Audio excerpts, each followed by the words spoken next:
Another effective way to improve the quality of your thinking is to examine your own thoughts and beliefs while clinging very lightly to them. Those who master the art of living, sages, don't cling to any of them. This is a classic recommendation that's been around for centuries. For example, in the great poem attributed to him, Sengcan, the third ancestor of the Zen tradition in ancient China, recommends dropping or cutting off all words and thoughts lest we miss the reality right in front of us. Don't abide in duality or plurality lest you remain living in bondage to your thoughts.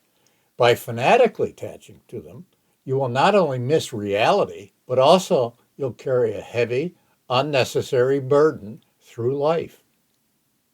By way of contrast, sages are of good cheer and typically playful.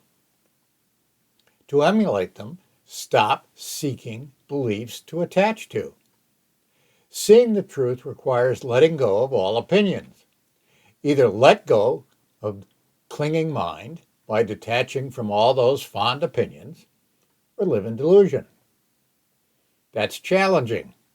Only sages realize it, and only fully enlightened sages realize it completely. For practical purposes, beliefs can be helpful. Even sages use them. The problem arises when we cling to them. A belief or opinion is just a thought that we attach to because we think it's true. All thoughts are distortions. Why? Reality is one. When we think, when we conceptualize, we carve reality into pieces.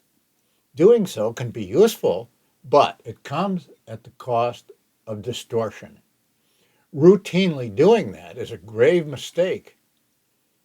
If we attach to a belief at all, cling very lightly to it and always be ready to drop it. Adopting such a tentative or probing or questioning mindset is living an examined life, which is what genuine philosophers are notorious for doing. When you find yourself doing that, don't neglect challenging yourself to answer the hard questions. What's the difference between living wisely and living foolishly? Is knowledge of good and evil possible? Is knowledge of right and wrong possible? What is it to have good evidence for a belief? Is it possible to know the difference between something real and something that only appears real? Is there anything valuable ever to be gained? Is time real? If so, how are we able to understand it? If thinking well were easy as well as beneficial, more people would do a lot more of it.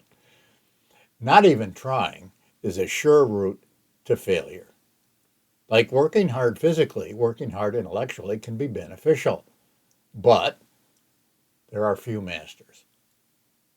Know yourself is a translation of the inscription that was over the entrance to the ancient Greek temple at Delphi. That's wise advice. Because if you don't understand yourself, you don't understand how you fit into reality. Without knowing that, how could you have any idea what to be or do? Living an examined life isn't easy, but we've no other choice if we want to live well.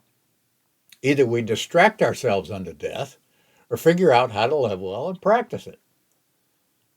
The way to wisdom is the way of non-attachment. We non-sages haven't yet been able to stop all clinging, but at least we can always stand ready to question and drop our own attachments. Peace.